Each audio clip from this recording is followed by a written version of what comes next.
Hello again. So we did change some signage on the sides of the warmers. You'll probably notice that or already have. One thing is like the neonatal reference chart as far as basically the initial steps and where to go with your baby based off of heart rate.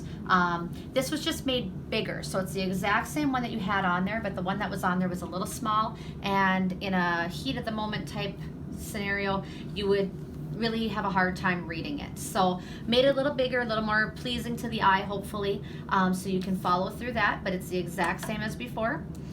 We've got gestational age, weight, ET tube size, and depth of insertion, a chart for that.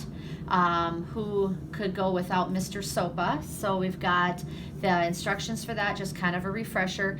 Remember that none of this is meant to replace your knowledge. It's just to help remind you when you are in that moment of, you know, what should I do next, or what is the next step, especially when you have multiple people working together, and if you question each other, you do have a reference right nearby. You've got your targeted preductal SAT based off of your minutes, 1, 2, 3, 4, 5, and then at the 10-minute mark. So that is there. Along with your medication guide, which is also, remember, inside the medication box, but we do have the guide for both ET tube, IV, epinephrine, saline, and Narcan. So that's on the one side.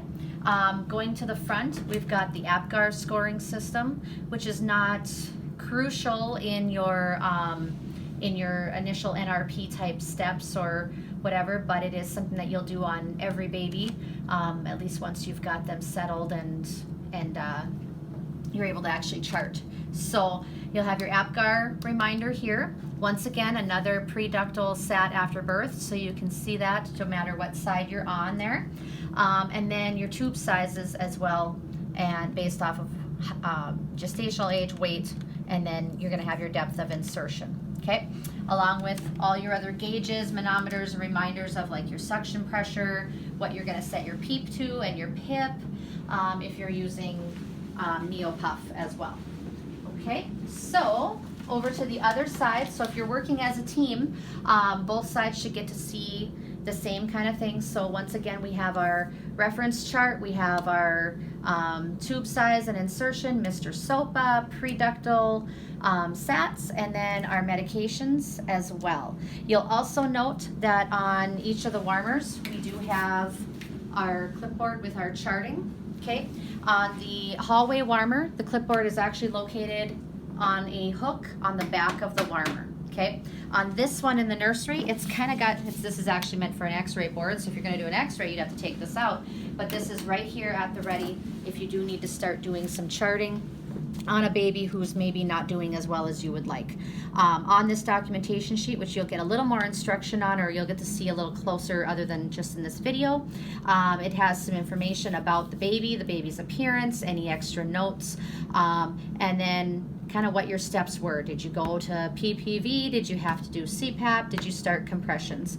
If compressions were started, there's a 1-minute check for heart rate and documentation for on each line there. And then there's also a back side, which you can see, which has 6, 7, 10, all the way to 13 minutes worth of charting for your baby.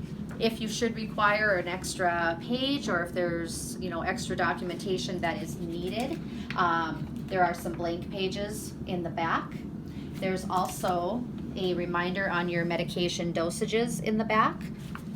And on the very back of the clipboard, you've got basically everything that is on the side of the warmer, you've got it taped on here too. So if you've got a recorder that needs to see some of this information or is questioning their knowledge, they can always reference this chart without having to get too close to the warmer and interfering with the people that are doing the resuscitation itself. So that is located, like I said, just right on the side here, so you can just quickly pull it out if need be. One more thing to mention that I think a lot of people forget is on the side of the warmer, there is an up and a down button. Okay, so you can adjust the height of your warmer. I've had, surprisingly, some people say, oh, I never knew it could do that. Or I thought it was a crank or something. The warmer can go very low without interfering with getting that red box out. So it can be set for the smallest of people and still be able to get that red box out to be used. used. Once again, like in the other warmer, we do have the hats and diapers as well.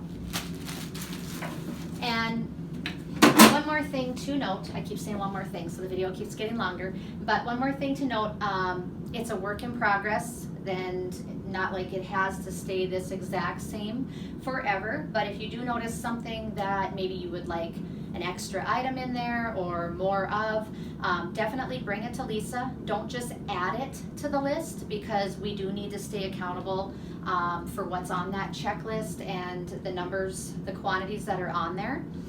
But if you feel like something needs to be added or a quantity needs to be increased, please bring it to Lisa so that it can be considered, it can be added, and it can also get added to that checklist so that it's always on there and we have consistency between our warmers and our deliveries.